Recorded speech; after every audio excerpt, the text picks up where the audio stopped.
Bien, en el ejercicio planteado vamos a resolver un problema que tiene una pared compuesta de área 4 metros por 5 metros, que consiste en 30 centímetros de ladrillo con un KL de 1,30 watts metro Kelvin, un aislante de 1 centímetro de espesor con un KA de 0,025 watts metro Kelvin y un panel de yeso de 1 centímetro de espesor con un KI de 0,17 watts metro Kelvin, como una terminación interior.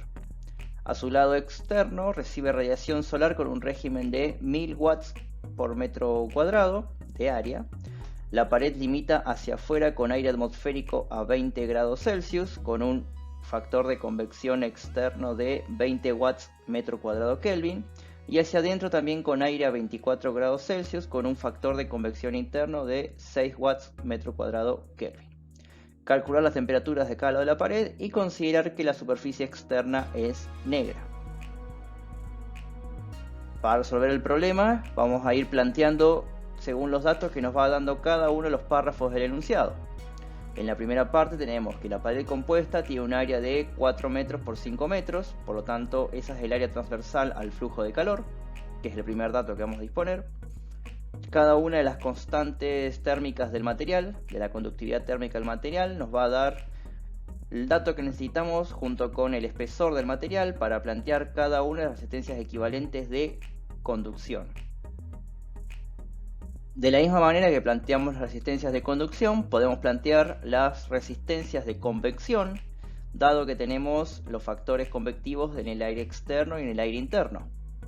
También se nos da los datos de las dos temperaturas, la temperatura externa, la temperatura interna, y un dato adicional que es el régimen de la radiación solar que está incidiendo sobre la pared. El objetivo de este problema es calcular las temperaturas en cada lado de la pared, o sea lo que sería en este planteo T0 y T3, y además tenemos el dato de que la superficie externa es una pared negra, por lo tanto se considera un cuerpo negro, y es capaz de admitir toda la radiación que está recibiendo del Sol. Por lo tanto, el calor emitido por esa superficie T0 es igual al calor que tiene de la radiación solar. Eso vamos a verlo posteriormente en el planteo. Bien, para comenzar el análisis del ejercicio hay que plantear un balance de calor en el punto de la superficie T0. Para eso tenemos que hacer un planteo del calor ganado y el calor perdido. El calor ganado en este caso va a ser que la pared sea capaz de recibir de la radiación solar, y el calor de convección es el que va hacia el aire externo, es el que va entre la pared T0 y el aire a 20 grados Celsius que está pintado en azul. El calor de conducción es el calor en verde que va desde la pared T0 hacia la temperatura de 24 grados en el interior de la vivienda. El calor del Sol, el calor que es capaz de admitir la pared, va a depender de la emisividad de la pared. En este caso, al ser una pared negra, la emisividad es 1. El calor que está recibiendo del Sol, que es de 1000 watts por metro cuadrado.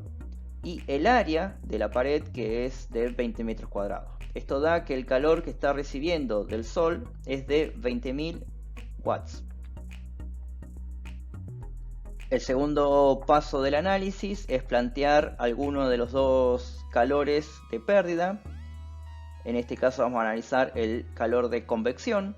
Al tener una sola resistencia se puede plantear directamente como el coeficiente convectivo por el área por la diferencia de temperaturas. En este caso tenemos que el coeficiente convectivo del aire externo es de 20 watts sobre metro cuadrado Kelvin. El área de contacto es de 20 metros cuadrados. Y la diferencia de temperatura, planteando que el calor va desde un punto más caliente a uno más frío, en este caso considerando que la pared es el punto más caliente, tenemos la siguiente expresión, 400 watts sobre Kelvin por la diferencia de temperaturas.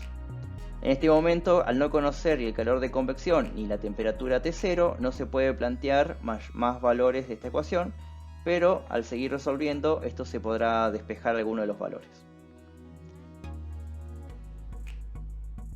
El calor de conducción va a depender ya de la sumatoria de las resistencias equivalentes que hay entre T0 y la temperatura interna. Por lo tanto, es necesario plantear la sumatoria de cada una de estas resistencias. Vamos a tener las resistencias debido a la conducción de cada una de las paredes, más la resistencia debido a la convección del aire interno. Esto da una resistencia equivalente de 0,042 Kelvin Watt, que se puede plantear finalmente en la siguiente expresión. El calor de conducción va a ser la diferencia de temperaturas, nuevamente considerando si el calor va desde un punto más caliente a un punto más frío, dividido el valor de la resistencia equivalente. Con estos tres calores calculados, finalmente se puede despejar el valor de la temperatura T0. Planteamos nuevamente la ecuación del balance de calor, con el calor del Sol ya calculado, el calor de convección y el calor de convección dependientes de la temperatura T0. Y podemos despejar el valor de T0 como la única incógnita de la ecuación. Esto finalmente nos va a dar el valor de la temperatura de la pared exterior como 340 Kelvin. Para conocer el valor de la temperatura de la pared interna, la pared T3, tenemos que volver a utilizar la ecuación que ya habíamos planteado para el calor interior. Esto era que el calor de conducción dependía de la diferencia de temperaturas entre T0 y el interior de la casa y la resistencia equivalente total del calor en verde, ¿sí?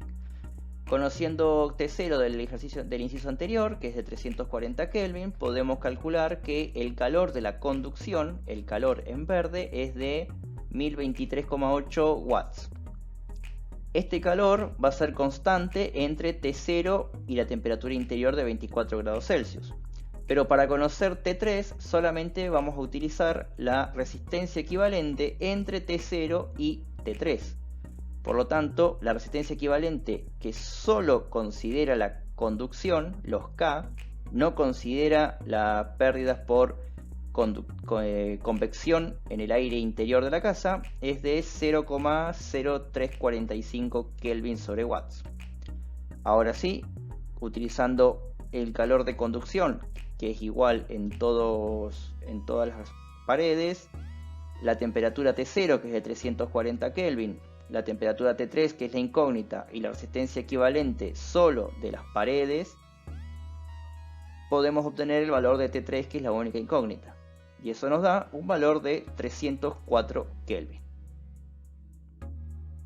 Conociendo el valor de las temperaturas de los dos lados de la pared, hemos finalizado el ejercicio. Espero que les haya servido. Gracias.